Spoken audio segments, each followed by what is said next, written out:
முதுகெலும்பான தௌஹீதை போதிக்க வேறு ஏதாவது இயக்கங்கள் இருந்ததா? என்ன இயக்கங்கள் இருந்தது? சஹாபாக்களோ ஹைருல் குரூன்ல உள்ளவங்களோ யாராவது புகாரி இமாம் ஏதாவது இயக்கத்தில் தலைவராகவோ உறுப்பினராகவோ அல்லது நீங்கள் சொல்லக்கூடிய தணிக்கை குழு மேலாண்மை குழு இந்த மாதிரி ஏதாவது ஒரு குழுவில் உறுப்பினராகவோ தலைவராகவோ பொருளாளராகவோ செயலராகவோ இருந்திருக்கிறாங்களா? வேற ஏதாவது சஹாபாக்கள் இருந்திருக்கிறாங்களா?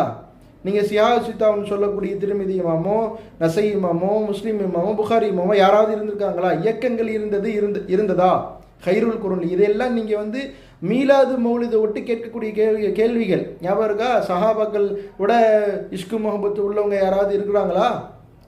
தாபியன்களை விட இஷ்கு முகபத்து உள்ளவங்க யாராவது இருக்கிறாங்களா ரசூல்லா மேலே? அப்படின்னா அவங்க மீலாது நடத்தியிருப்பாங்கல்ல, மௌலிது ஓதி இருப்பாங்கல்ல. அப்படி சஹாபாக்கள் ஏதாவது மீலாது கொண்டாடி இருக்காங்களா? ஆதாரம் கொடுங்க. ஹைருல் குரூன்ல யாராவது கொண்டாடி இருக்காங்களா? ஆதாரம் கொடுங்கன்னு கேட்குறீங்களே. நான் கேட்குறேன் திருப்பி, தௌஹீதை போதிப்பதற்கு சஹாபாக்களை விட நீங்கள் மிஞ்சி